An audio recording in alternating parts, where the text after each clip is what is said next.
Hello, hello. Good afternoon, good evening, friends. Anna Zugeri here. I hope you are able to hear me. Marcus, how are you? Thank you so much for being here, my friend. You know how much I appreciate you staying up to join the live streaming. You're a real trooper, man. Um, and if you don't know my friend Marcus, because you might see him very often, he has a live streaming also on Thursdays afternoon. So we kind of, but he's on the other side of the world. So I really appreciate when he just shows up. So, friends, it's June. I can't believe it's already like halfway year. Like, dude, this is ridiculous. Like, where did the year go?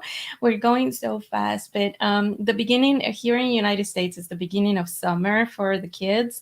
And I want to dedicate the month of June to children and parenting and anything that has to do with children. So kick off this series of live streamings in the month of June, I have a very special guest. I am so honored, first of all, because she is a really sweet, very loving, and somebody that I care for so much. She's a good friend of mine, but she is also an expert. And I met her in children's ministry while I was doing children's ministry in what do you call that, convention. And from there we just have been friends forever, and we'll still be friends forever. But like any more talking, let me introduce you to my sweet friend, Dr. Kayla Pray. Hi. Hi. Hello, how are you? Thank you so much Of for. course, I'm so excited to get to do this with you.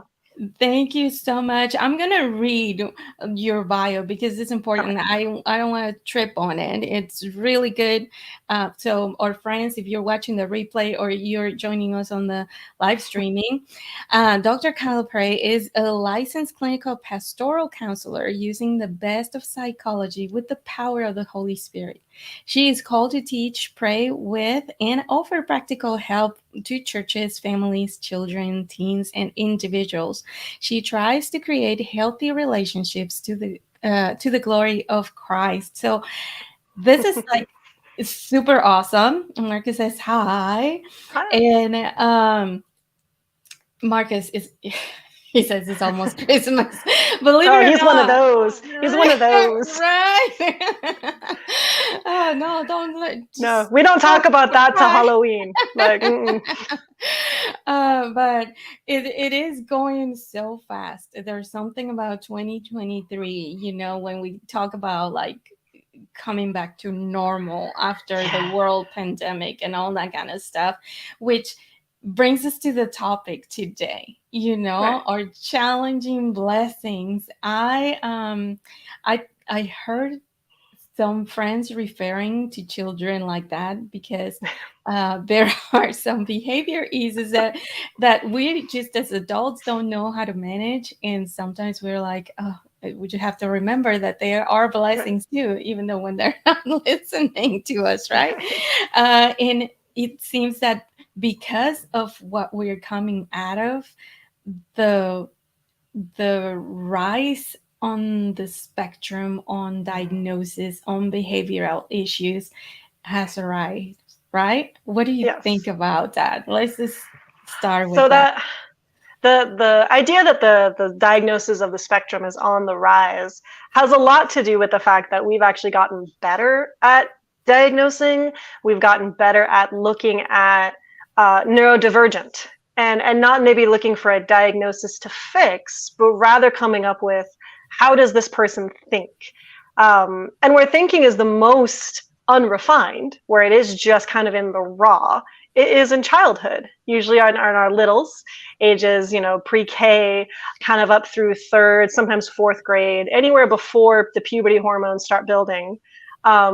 They are just in the raw. Their brain is just doing mostly instinctual things. And so that has actually led to a lot more understanding of how the brain works, how it's mapped, how our systems have been created for kind of a neurotypical brain, but that neurotypical brain isn't as common as maybe we thought it was. So it's a lot of getting involved with what's neurodivergent, how do different people think, and in the before times, as I call it, before pandemic, that we just didn't really have a need to diagnose neurodivergent. It was finding ways to help kids cope with current systems. It was finding a way to conform to current systems. But after COVID, there is no current system. Every system we have went through a complete reboot. So there's now no reason to maybe force and coerce neurodivergent to conform. So we're all having to kind of catch up to speed with what does it mean to be neurodivergent and how do we deal with that instead of forcing a coping. Yes, and I think that it's important to note also that we might say, well, that doesn't affect me because, I don't have little ones, or, I'm just an uncle or an aunt, or, that we don't have a responsibility as well to learn about this challenging blessings and learning about that behavior and what's happening with them. So how can regular people get I don't know, learn or help parents that are trying to identify those diagnoses, or that they just got the diagnosis? Because that's a really good point also that you bring, that now with the technology and we are more able to get those diagnoses and being like, you need to be quiet, you need to say, why are you screaming, what, that we had back in the day. Yeah. And that obviously that the parenting style or the help that we could provide to our children wasn't effective. So what can we do as spectators and also as parents? And I bet that any adult could knows a child that immediately you think, oh yeah, I know so and so that it's on the spectrum, or it has behavioral issues or mental issues or anything like that. Right. A lot of that idea of it being a challenging blessing is we have to remember kids are not, they don't come, refined. They don't come pre-programmed. They come with personality, and they're kind of just a bunch of raw materials. And God has delivered the raw materials to people to shape. And I don't know if you've ever, drank like a cup of coffee that wasn't like roasted well, you just picked the beans and tried to go for it. It's not going to taste good. But doesn't mean it's not coffee. It's unrefined coffee. A lot of the times when we have challenging blessings, whether they're neurodivergent, neurotypical, just a very strong personality, any of those kind, nice words we use to describe this child is exhausting, I'm losing it, then usually that's a child who's just unrefined with whatever it is. Maybe God gave them a very strong dose of leadership. Well, that doesn't look pretty in a 5-year-old. That's not inspiring in a 7-year-old. It's infuriating. It looks like defiance. It looks like rebellion. It looks like outright deliberate trying to make me lose my mind. Yeah. It's leadership unrefined. Wow. And so as any other adult who interacts with children, or if there's any kids on the planet you kind of like, you just have to remember when you come across that challenge, go after what is the unrefined motivation here. What will this look like in 10 years? What will this look like in 5 years? Much in the same way as when you eat a cherry bean, which are really gross and kind of toxic if you just eat them off the tree, you would never be able to imagine how smooth and wonderful a cup of coffee with that same thing could be in a couple processes of refinement. So putting it in that kind of terms where it's not willful disobedience, which I think is where we can go back generations, right? The old system, that's what it was. It was, old biblical King James, don't spare the rod kind of mentality. And that's not necessarily discipline, because what you're disciplining isn't defiance most of the time in the kids that are chronically challenging. You're disciplining unrefined character traits. Yeah, wow. That was golden right there. I appreciate you putting it like that. So I remember, I think it was Kimbodo, maybe. Hmm. I can't remember who was it at CPC, but we were talking about behavior and that sometimes, the strong-willed children, the leader ones, and when I didn't understand that part or didn't see it that way, and I was like, but everybody else is sitting down and coloring the page, and this one is not doing what I just asked them to do. And she's like, yeah, but that's the one that's gonna smuggle the Bibles into Yeah. China. That's the kid that's gonna go, and we need rule breakers Hmm. for the kingdom as well. So that is so important that you make a note of that, because also and especially people in my generation that we didn't grow up with the amount of information that we have now, or the Right. access to the Hmm. information as fast as we have now. We come with the idea of like, okay, no, we all have to sit down, learn the same way, be educated, and what do you call that, discipline the Yeah. same way, like you just said. It's like in my case in Mexico, we call it la chancla, so bring the Yeah. chancla. I am familiar with the chancla. I have a Hispanic grandmother. Oh yeah. So and they have the perfect aim, and that's Yep. how we grew up. And Hmm. it's hard, especially my generation and older, Yeah. like they still believe in that power of Right. discipline, right? So how can we balance the affection with the authority to bring discipline to a child, Right. Right. And I think that is kind of the one of the wars of the generations right now is this idea Mhm. of parenting, because you have things like gentle parenting and responsive parenting, and the way the media pits it against authoritative or strict parenting. And the thing is, they're actually both trying to reach the same conclusion. They're Right. both trying to produce independent people of character and integrity who will stand up for what's right, but also follow certain social norms so that we don't have anarchy. It's just they go after it in different ways. And Mhm. where I've seen the most success with that is when parents can kind of blend the two, where gentle parenting is not permissive, it's not affection over authority, but where strict parenting isn't authority over affection, it's the two holding hands. Mhm. And so a great example is I have a 3-year old and we live in Florida. So freshwater is a no-go, right? Like that's just Mhm. not. We have huge water safety rules here, because she's a chicken Right. nugget to certain Mhm. animals here. Yes. Oh my God. And so we just have very strict safety rules. And so if at any point she's heading towards freshwater, I am not gentle parenting in that moment. I Mm. am strict. My voice is Mhm. militant. I am I Mhm. am barking orders that I expect to be obeyed. And if they are not obeyed, Mhm. she is well aware of that. But then after we've gotten over whatever the scary not safe event was, that strictness kept her safe.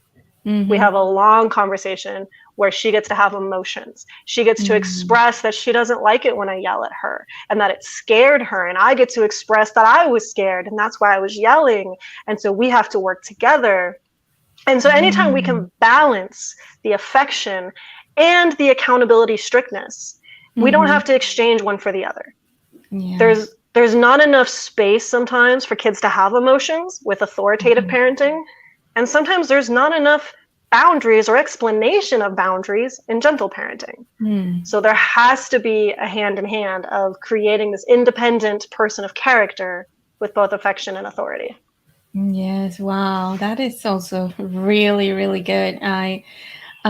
People, when I was doing children's ministry, people would ask me like, what wouldn't you serve in the teenage area? And I'm like, because teenagers scare me. They're so much you know, fun. and because usually they're taller than me. So, there is that like, okay, I told you not to do that. But it's, I think now that my daughter is a teenager, all her friends love being here. and they call me the cool mom. And the I am cool as, you know, until I can be cool, right? If Right. there's I see something danger, and I'm like, okay guys, come on, let's just stop Right. that, right? And they know that I'm being authoritative because, like what you said, the voice. But I think Right. it came with practice. Yes. You know, it came with practice because I used to be in that fine line, like, oh well, I want them to like me, you know, to hang out Right. with us, but I don't want them also to disrespect my house or me, Yes. because so yeah, that is super important. Oh, we have Right. Coach David here, thank you so much for being here. um and Well, and I so think if I can yeah, expound on that yeah, too, yeah, I think yeah. it's helpful because in order to get that balance of accountability and authority with the affection, you can't have a moral ethical implication with everything. Mm, mm, If everything is black or white, if everything is a moral issue, then the affection never actually has a chance to happen. wow. So when we talk about like how kids dress, which is always a Mhm. thing with teenagers, right? Yeah. Modesty, what's appropriate, fashions are constantly changing. And of course, they're not going to keep in times with what we consider modest. And so if we're always, though, coming down to everything's moral. So Mm, my favorite to go after is hair color. Because when I was mhm. growing up, anyone with blue or red hair, like that was a person of ill repute, right? Right. Nowadays though, like you go literally go anywhere and like their hair color's fine. And so the thing is, hair color was always amoral. It never Mm, actually had any moral implications to it. mm, But we put moral implications to it because it's mm. always this measurement of how we're doing. And Right. so, as a parent, as a caregiver, as somebody who's working, it's okay for you to stop and question, like, what actually is the morality of shoes? Like, Mhm, is there a moral thing to shoes? Are shoes modest, or is that just what I grew up with? And so, mhm, we have to actually create space for affection by removing some of the ethical standards on not everything is moral, not mm. everything is ethical. Sometimes blue hair is just blue hair Yeah. and it doesn't actually have any implications. And then Yes. we do the same with the affection of sometimes being the cool parent isn't good. Sometimes it's being Mhm, permissive, sometimes it's being mhm, dangerous. mhm. If you're the house where everyone wants to go drink, there's some more implications Of there. course. Yeah, you're Mm, you're you're very affectionate and the kids are safe with you, but what's the moral implications with you? mhm, So, mhm. so it comes with Yeah. experience and kind of just leaning into questioning it a little bit more on your side. Yes. And I see also, you know, because I was putting that barrier myself in my head, like, oh, teenagers are scary. Like, Yes. I would try to avoid having conversations with them. Mhm. And until I realized, and, you know, I've been working in my communication skills for a while now. And understanding how the way I communicate, it's vital, you know, to Yes. create those kind of relationships. So now with this group of teenagers in particular, that I am able to communicate, you know, um, we had a conversation Mhm. like a few weeks ago, and my heart sunk because Mhm. in in the way that they were, like, you know, it was a few girls, and they're like playing because they had eat too much, and they were like, oh, I'm pregnant. And I was like, what?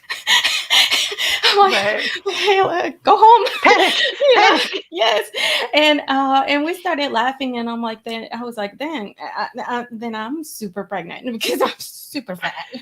And then you know, we started laughing, and then one asked the other, like, Miss Anna, what would you do if one of us came to you and said that? And I'm like, well, my house is always open for you. And, you know, Mhm. but my instinct and reaction, and that's where I started thinking also about, I have to remember my values all the time versus my feelings, because I love this girl so much, you know, Mhm. but the values that I have are also important. And then they kept going with the conversation, and they say, well, um, one asked the other one, so who would you tell first? And they all looked at me and say, Miss Anna. And I was like, Mhm. oh gosh, you know. Right.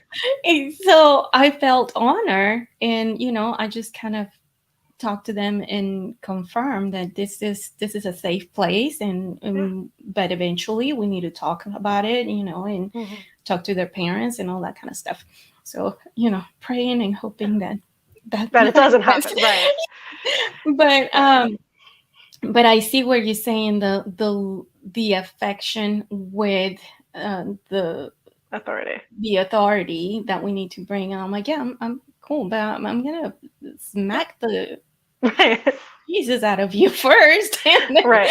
you And know, I think that's a common misconception that kids, and in particular teens, don't want authority.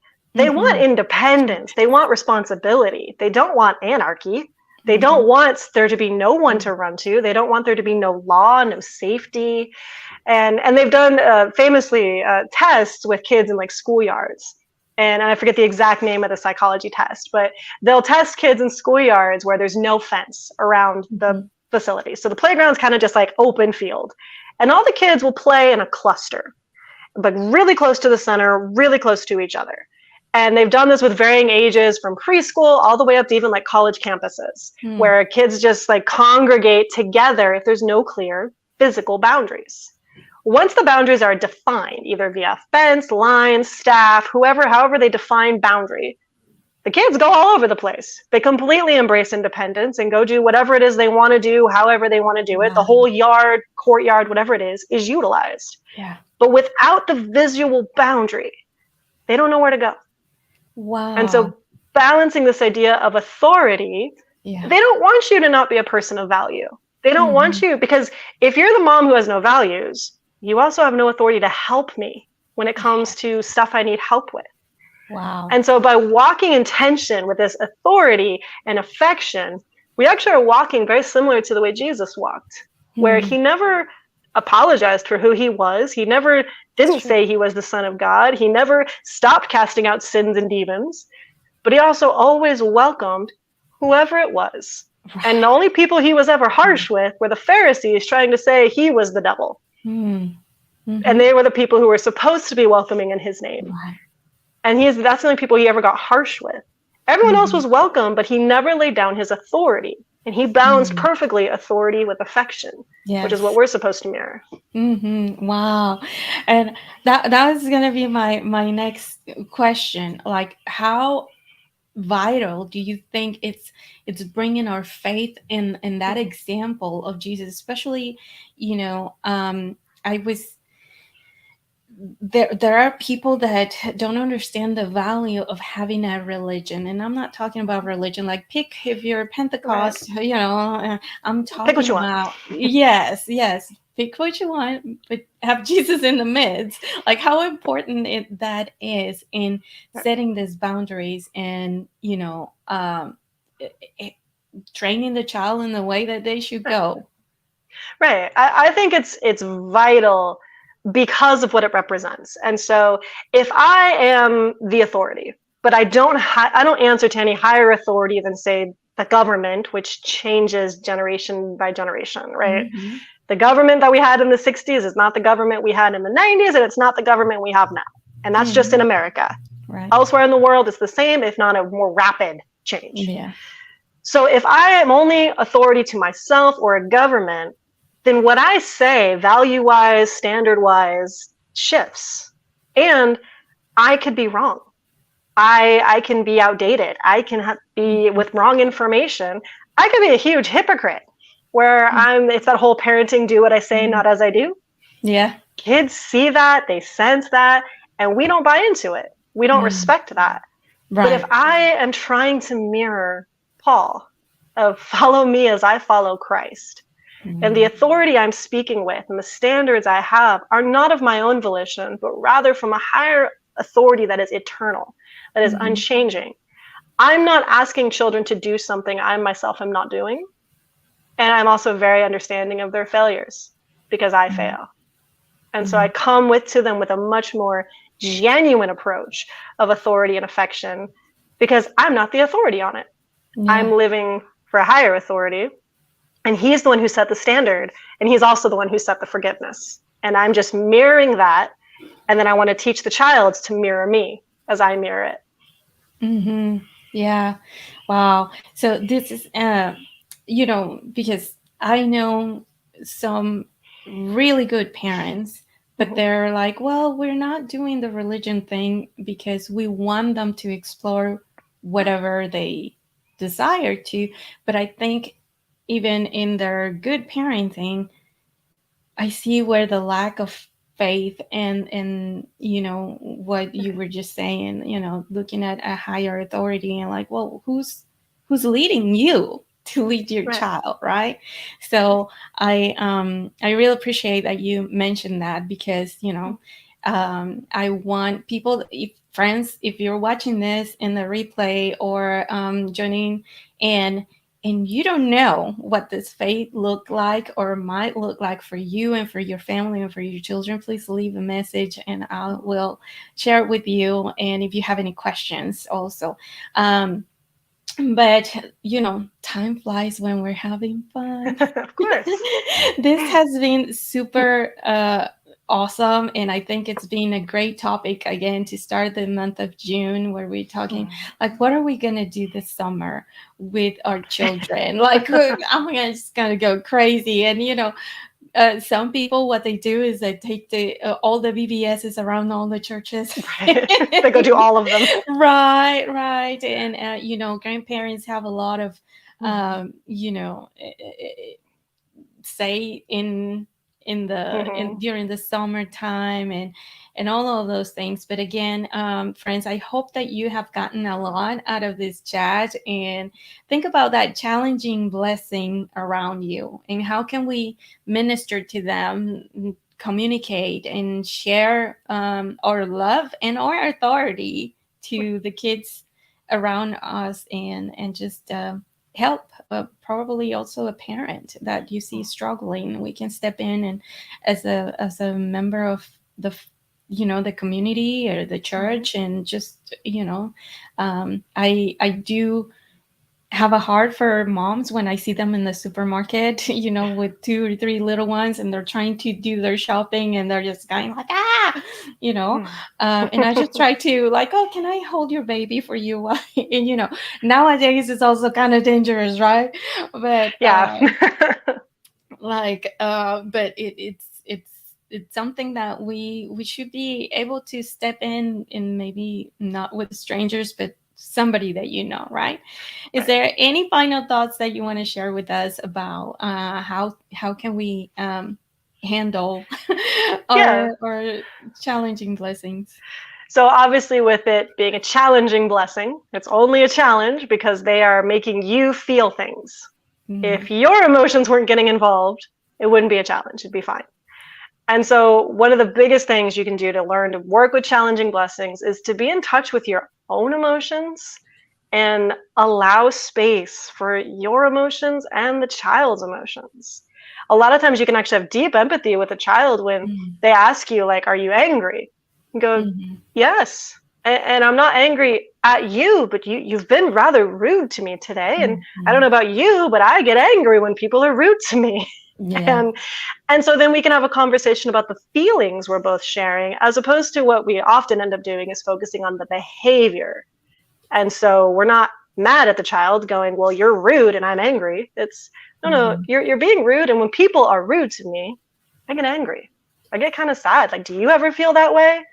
And so just making space, being in touch with your own feelings, and then letting the child communicate their feelings. Because sometimes we just don't have enough time. And that's why the child ends up being a challenge, is because we just need Johnny to sit down and do his thing. But that's Mm-hmm. not what's happening. What's happening is Johnny's got some feelings. He's making you have some feelings. And we Mm-hmm. need to be talking about what those feelings are in a non shameful, non accusatory way. Because Mm-hmm. it's okay for kids to see that you have feelings, because it Mm-hmm. normalizes the feelings they're having.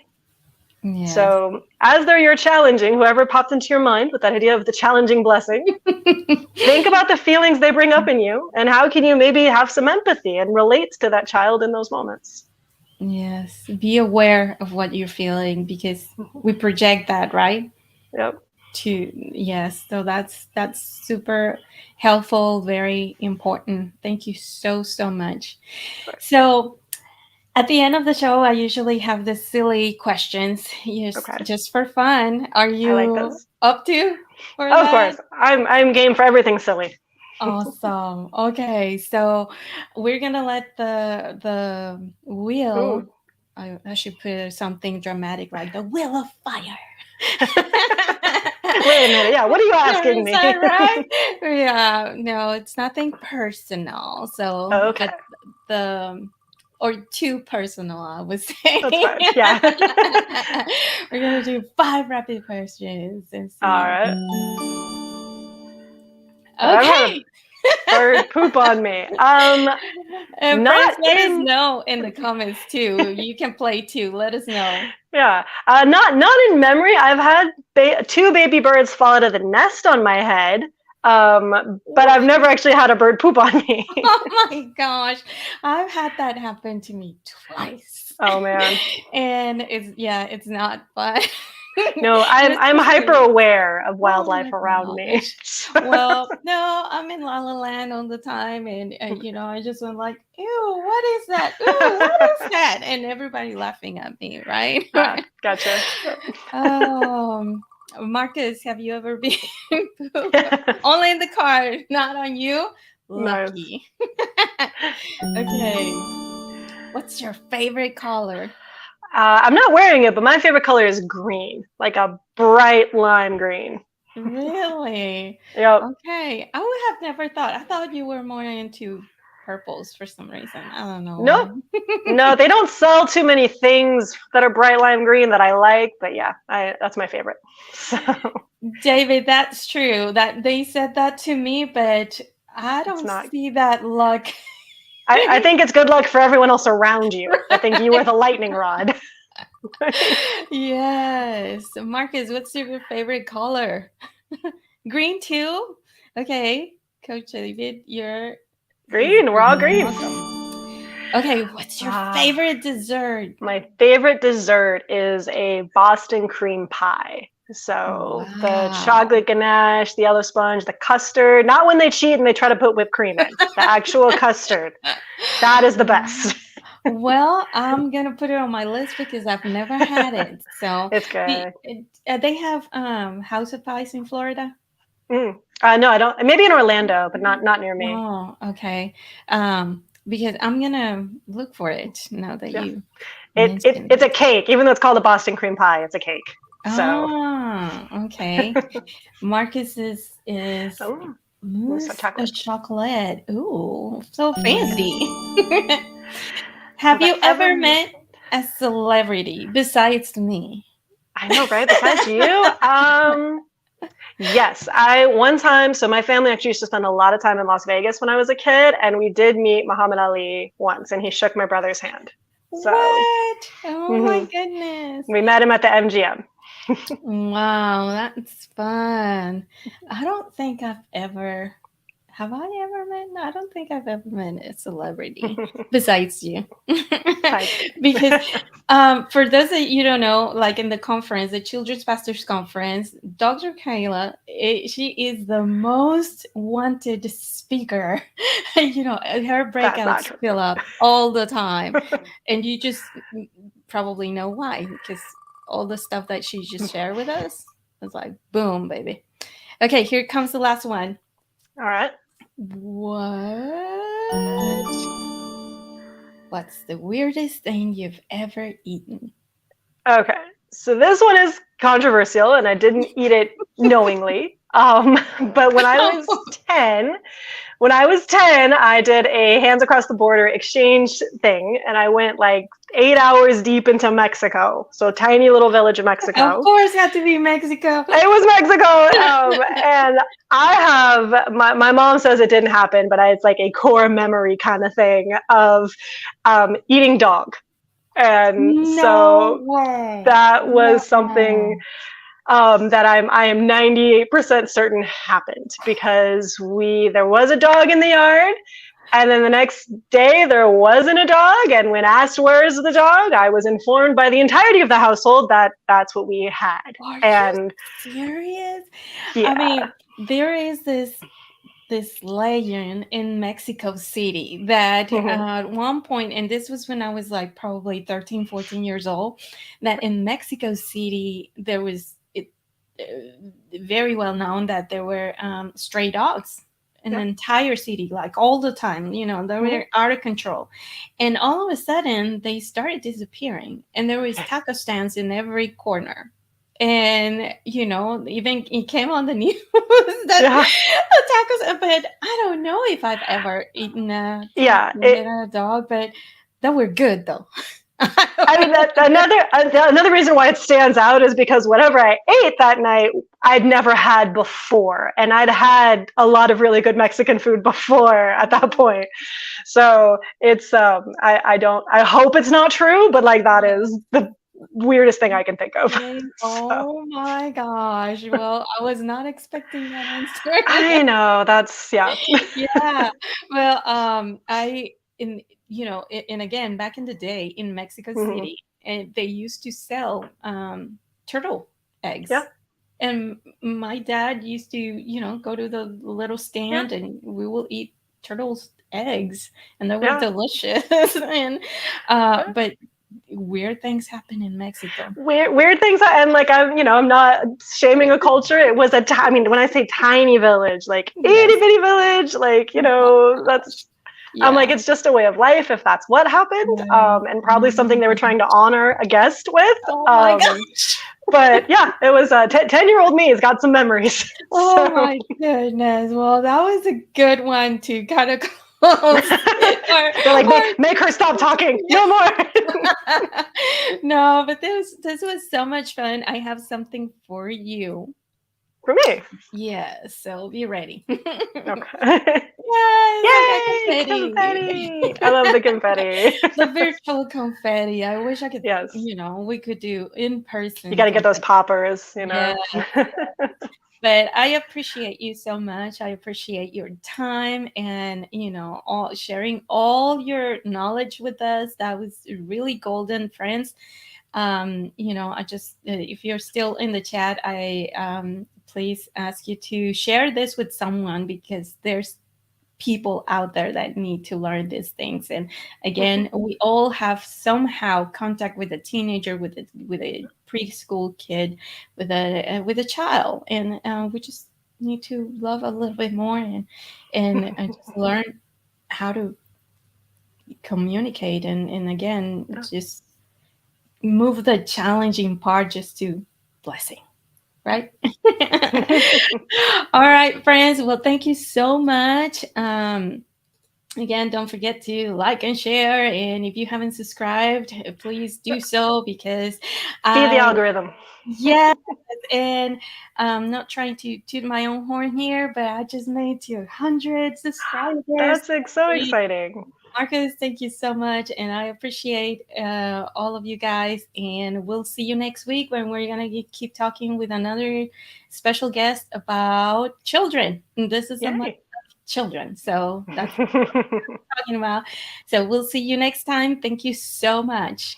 Oh, to love Jesus, obey Jesus, and tell everyone about it. All right. All right. Bye bye.